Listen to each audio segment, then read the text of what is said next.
All right, welcome back to the American Women Podcast. I'm Carlos, and this is Austin. And last episode was amazing. We just got a deep dive on celebrities, so this is interesting.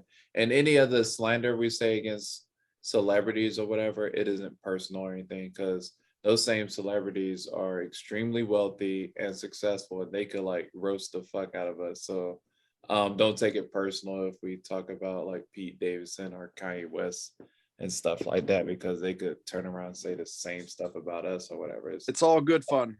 Yeah, it's all good love. And and when you're famous, that's part of the territory, because people are gonna critique you because it's so easy because you radiate or whatever. And yeah, it was a great episode. We had our first woman on the episode, Kiana. Hopefully we'll have her back on the show. And usually we film late, so um if y'all some night owls or whatever, just hit us up and then we'll be on there, because it's like 1:30 right now, and then we doing an episode right now. So the first part of the episode, we're gonna emphasize on red flags because it's so funny. It's all over Facebook, um, especially Twitter. I think it started from Twitter and then Instagram also. But everybody's posting up about red flags, so we could try to get a deep dive on the psyche of women, of what they think red flags are, because it's only our speculations from experience. So, what a few red flags you think women think that are red flags for men? Well, first of all, I want to say thank you, Carlos, for another amazing episode here, episode 11 of the American Women Podcast. Yeah. But that's definitely very interesting to try and dive into the mind and the psyche of the women, of the American women. What do they think are red flags in men? And honestly, one of the major red flags is bad style. And if you're going around looking like a scrub and you don't have your fit on point, the women are going to think that's a red flag right off the back. They're going to think that you're whack. They're going to think that you're probably not going anywhere in life. You don't have very much style or swagger. And so that's very important. And so you definitely have to dress well and basically dress to impress, and always have your wardrobe on point, so you're not throwing off red flags in that aspect. And another big red flag is when men don't know how to talk to women and when they don't have confidence. That's a huge red flag right there, lack of confidence. And so you basically have to work on your social skills and your game, as far as going out talking to women, trying to get phone numbers, actually trying to set up dates with women and following through and being successful in that aspect. That really helps you to boost your confidence, and then just being able to talk to people and your social skills. And so if you're lacking in those areas, that's definitely a red flag for a woman. So basically, to recap, number 1 and 2 major red flags: lack in style, whack wardrobe. And number 2 would be people skills and the ability to talk to women, and your confidence. Do you feel that women are being hypercritical, where they're being too critical about red flags to the point where they think everything is a red flag? That definitely can happen because some women have, unrealistic expectations in their men. And they have like a really super long checklist and like what they want out of a man. So they could be like, oh, that's a red flag, this too, and they could just keep going on and on. But at a certain point, you have to lower your standards a little bit, or else you're just going to end up alone. Some women, they choose that. They just end up alone with a bunch of cats, and because too many things in their mind are red flags. And they're like, oh, he's not a millionaire, red flag. Oh, he's not a bodybuilder, red flag. And so, but no, I mean, I think a lot more women are realistic with their expectations also. It just depends. But they can be a lot more hesitant, obviously, than a man, as far as just like viewing things as red flags, because, they get scared. They're more hesitant in the situation because, you know, they don't want to be in a situation where they could be taken advantage of by a man. And so a lot of things could like pop up as red flags. But basically, it really comes down to your character. And if you're nice and polite and like kindness goes a long way. So definitely, it's really just about your interaction and forming a relationship as far as like just talking and getting to know each other. That's building a bond. And so if that aspect of your pickup game is not there, then that's going to be a red flag to her. So you have to be able to talk and be friendly, form a connection, get her to like you, and then move the relationship forward. And so in that aspect, you have to work on your talking skills. And so she doesn't think that's a red flag right there. Let me think of what women think red flags are. This is weird, but someone made a post. A lot of girls agree with it. They said a man that's single in their 30s is a red flag, and that's so fucking stupid. So I'm like, they're exposing themselves because if you think a man, oh yeah, they said a man single with no kids in their 30s is a red flag. So they just like expose themselves. So I'm like, so y'all like men in relationships or married men or whatever, and which would be the red flag. The main red flag should be if a man is in a relationship, but nobody posted that up. So it's interesting how they make certain stuff that's red flags aware, because it's women that really think if a guy is single with no kids it's a red flag, which is stupid. And then you have this baby mama drama or whatever. You have girls that try to date successful men. Some of them don't even be successful. They're just like very charismatic men, and then they have like multiple baby mothers and stuff, and then the relationship doesn't work out, and then they like, oh, this is, they play the victim like this is some bullshit or whatever. I'm like, why are you dating a dude seriously? They got like three other families, and then they like, oh, that's a red flag. I'm like, bitch, that's been the red flag from the beginning. So what's another red flag? um I think having too many female friends, a guy that has too many female friends is a red flag to them because they think he's a player. um what's another red flag? Not being attentive or showing enough attention or whatever, they'll see as a red flag, or like not texting back soon enough or whatever. Because I get that a lot. If I don't text a girl back instantly, or text her back with the same energy she texts me or whatever, they'll view it as a red flag versus I be busy or something like that. So it sucks. But what I wanted to conclude is that the ultimate red flag is um thinking somebody doesn't have a red flag. So a lot of these American women are looking for the guy with no red flags, and that's like impossible. So I wanted to just bring this topic up because everybody has red flags. Once everybody realized that, they're like, oh, okay. And then people could evolve from their red flags, because red flags are part of your personality. And not that Yeah, it's dangerous ones, but just like simple stuff like a guy that can't dress or whatever. You could be like, hey, you should get this GQ magazine or Men's Health magazine, or do you own an iron or something like that? Just like simple stuff or whatever in a respectful way. And then next thing you know, you like everything she likes about the guy is good, and then all of a sudden she just like stepped his game up.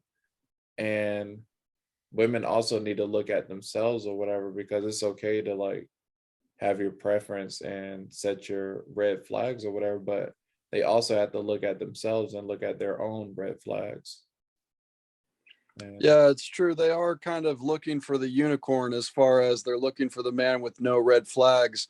which kind of doesn't exist. We're all humans. None of us are perfect. Everyone has their own issues, has their own baggage. But as far as also what you were talking about, how they'll think it's like a red flag if you're not giving them enough attention or if you're not texting them enough, because that's one of those things with especially American women, Western women. Here in America, you really have to toe the line with how much attention you give them, how much you contact them, how much communication you give them, because it's either they feel like they're not getting enough attention, and so that's a red flag to them, or they feel like you're hitting them up too much, you're blowing them up, and then they feel like they're smothered. So that's a red flag. So it's really like you have to tiptoe the line there with especially these American women. And I think another red flag too is a couple different types of red flags. Also for women when they're looking in for men, what kind of red flags they see is like if a lack of ambition. If you're not very ambitious, that's a red flag for them. And then lack of status or lack of success is also another red flag. So I mean, if you haven't really reached a certain status level yet, at least you have to be ambitious. Like if the ambition isn't even there, then that's a major red flag for women. So those are a couple more things I wanted to mention while we're concluding on the topic of red flags that women see in men.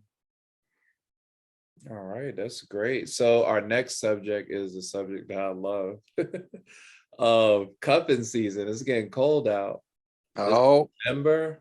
It's cold in Florida. We're live in Tampa, Florida, and it's freezing out here. No, the weather feels great, but it's cold for Florida. And I guess I could talk about how I got started noticing cuffing season because it's a lot of people that's not aware of it. So throughout high school, I used to always end up getting a girlfriend around August, and it was weird to me because my birthday is August 31st. So I'm like, that's interesting. I'm always getting like I could feel it. Like I end up meeting a girl in July and then end up being in a relationship in August, and then the relationship always goes south like right during Valentine's Day. And I noticed a lot of other people be breaking up on Valentine's Day, and I was confused. I'm like, why is everybody breaking up on Valentine's Day? That would be the best time to like show honor to your relationship or show love or have fun. Like Valentine's Day is amazing. But then I started to realize I think probably like in 2007 or 2008, I heard of the term cuffing season, and then everything just like blew my mind. Like I just like everything added up. So it was like taking the fucking was it the red pill or whatever? I just fucking like not the fucking red pill everybody talk about, but just opening up to the matrix. So I started realizing I'm like, oh, they want to send they want to have somebody so they could show up to their family on Thanksgiving mm-hmm. and Christmas and stuff because every year like people go to their family's house on Thanksgiving, then the family criticize them. They're like, where's your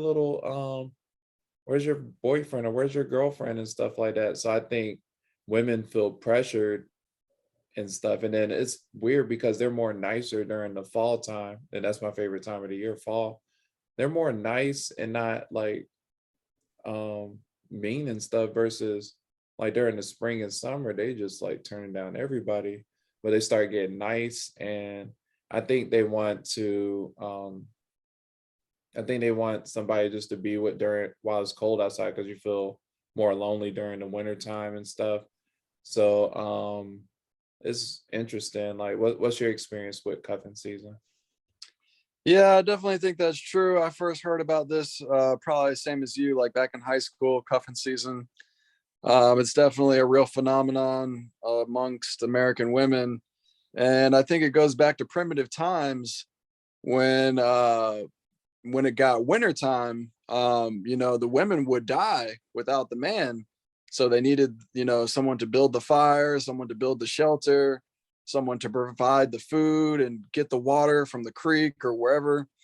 And so wintertime came and women knew, oh, I need to get a man. And so basically, I think throughout time, throughout history, that's just continued on genetically. It's genetically imprinted on the minds of American women. And like you said too, with the family and stuff, and they feel under this immense pressure that they have to show that they're worthy of finding like a good boyfriend. And so that's why the women also get into the mind frame of, oh, I need to find a boyfriend now. Summer is basically hoeing season, and then come around when it starts to get colder, now it's cuffing season. And so basically they switch over from their hoe-like state, if you will, partying all summer long, wearing skimpy bikinis and going on yacht parties and beach parties and island parties and whatnot. Hot And girl then summer. now it's fall time, the leaves are starting to fall off, the weather's changing, the temperatures are dropping. And next thing you know, now they've switched their whole mentality of the American woman, and she wants to find a man to settle down with so she can go to Thanksgiving. And so her mom doesn't keep pestering her about, oh, when are you going to find a man? Because maybe she showed up to the last 3 Thanksgivings without anybody, because her college boyfriend and her split up and she went through a single phase.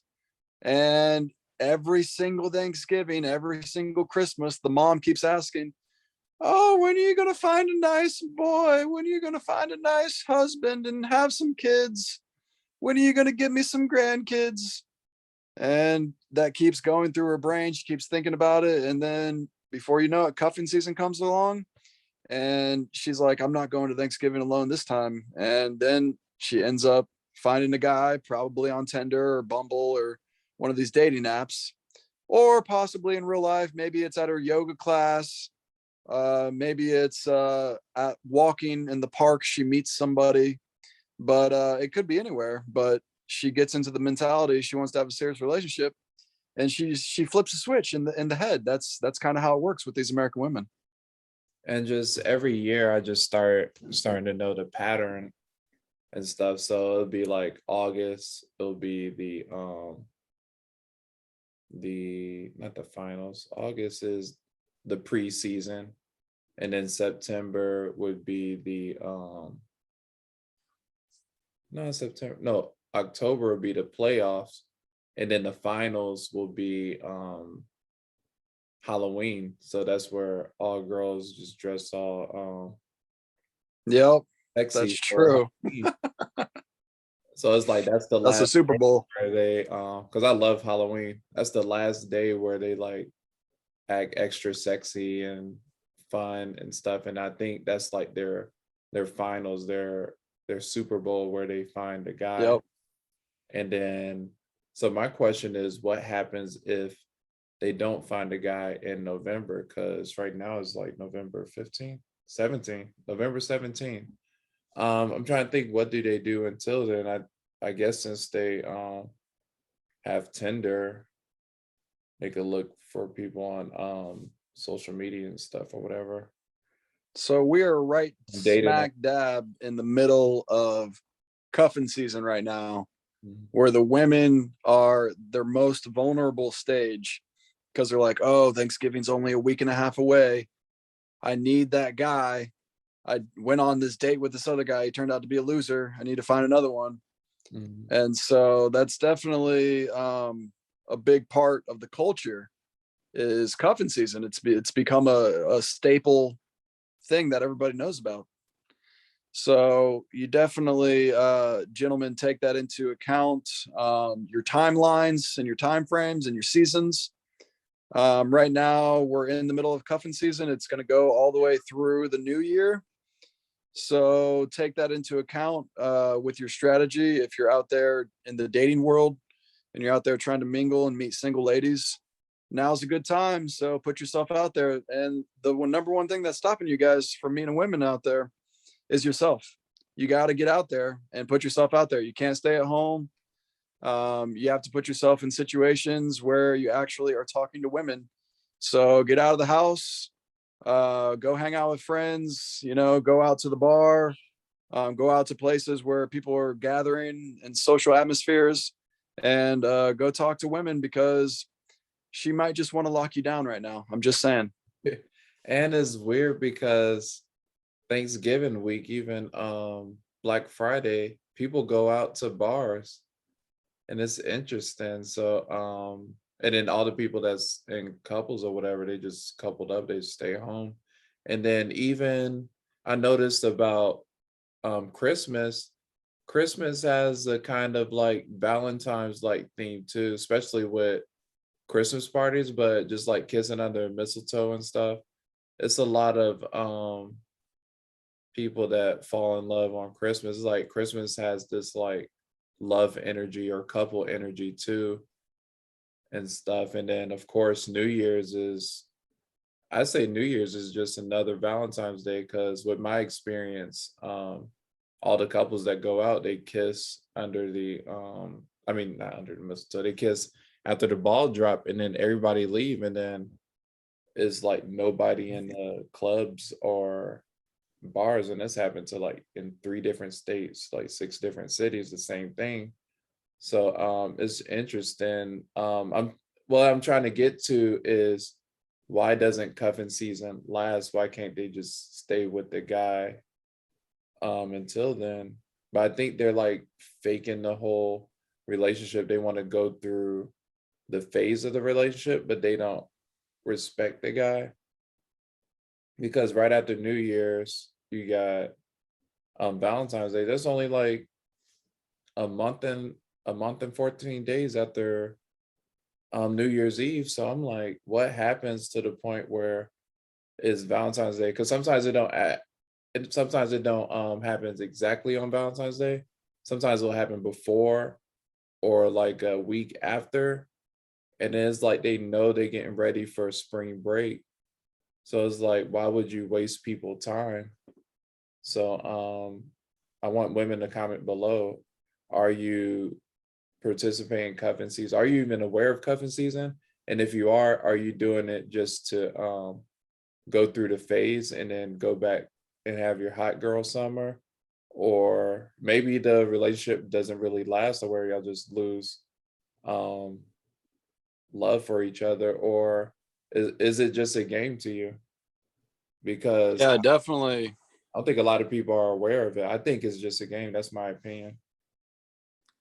Yeah, definitely. I agree with you. And I would say for sure, women comment below. Let us know what you think. But you made me realize about cuffing season is it's really like coincides with the holiday seasons because these women don't want to be alone for these major events that are taking place. And they don't want to experience, I mean, because they have gone through experiencing holidays alone and they don't like it. So they want to make a change there to make them feel better on these holidays. And so basically, they don't want to go through seeing the whole family and their mom and their dad and their aunts and their uncles and their grandparents on Thanksgiving without a significant other by their side. And so they get deeper into cuffing season. They get to Christmas. They're like, oh no, I already was lonely at Thanksgiving. Now I'm going to be lonely again. Christmas dinner. Everyone's going to be like, oh, she's a loser. And so they have this in their head and their psyche. And so then they go through Christmas alone. Now, getting even deeper into cuffing season, they're like, all right, I already went through Thanksgiving. I already went through Christmas. I'm not going to not get a kiss on New Year's Eve. So Oh, they're just looking for that guy. They just, and then if it's 3 times in a row, they're like, all right, girl, you need to pull yourself together. You are not going to be lonely on Valentine's Day. So they're telling themselves this in their head. And so the deeper into cuffing season you go, the more desperate they get to find and lock down a man and cuff him up. And it's either they get more desperate the deeper they go into cuffing season, or they just have totally given up and they're like, you know what? I'm going to go super ham on Thanksgiving and I'm going to eat so much food. I'm going to eat all the desserts and I don't even care if I have to break out the sweatpants. And then Christmas, and they're like, screw these guys, screw these guys. I don't need them anyways. And then they've just given up on cuffing season because they're like, well, I already got fat from Thanksgiving. I'm just going to get more fat for Christmas. And they're like, you know what? I'm going to get blackout drunk on New Year's Eve now. And so they've just given up. And so it can go either way. They can go either where deeper into cuffing season, they're like, I really got to find this guy, and just gets more intense for them. Or they just go the opposite way where they're like, fuck men, I'm just going to eat whatever I want. And then they just give up on cuffing season. So it can go either way. damn. You killed this topic. I got nothing to say after that. I mean, I'm just saying, some of these women, that's kind of how I would think that the American women is processing things in her mind, but I could be wrong. I'm just here on the American Women podcast with my co-host Carlos Campbell, and we're trying to figure these things out. That's what the American Women podcast is all about, trying to help out men and women, although we do have a predominantly male audience according to the metrics, but we are trying to decipher the mind of the American women here on the American Women podcast with me and Carlos. And if you enjoyed this episode, comment, like, subscribe, and share. Oh, yes. Thank y'all And thank you so much for having me. I'll do a quick outro. I just want to say thank you for everyone for joining episode 11, the American Women podcast with me, Austin Perry, and Carlos Campbell, who is the mind and brains of the operation. Thank you so much, Carlos, for all the hard work that you put in. And everyone, check out our YouTube channel, which is the American Women Podcast. Subscribe, follow, share, give us a like, and hit the notification bell. Leave a comment. Let us know what you think about the episode. We do respond to all the comments. And also write us an email if you would like to give us any suggestions. You can do so at the American Women Podcast at gmail.com.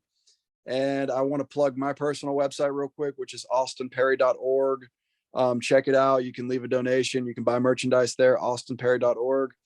And thank you so much, everyone. Love and peace. And I'll pass the baton back to Carlos now. All right. Thank y'all for staying tuned at American Women Podcast. And make sure y'all comment below. What's your red flags? And is cuffing season a red flag? Good night.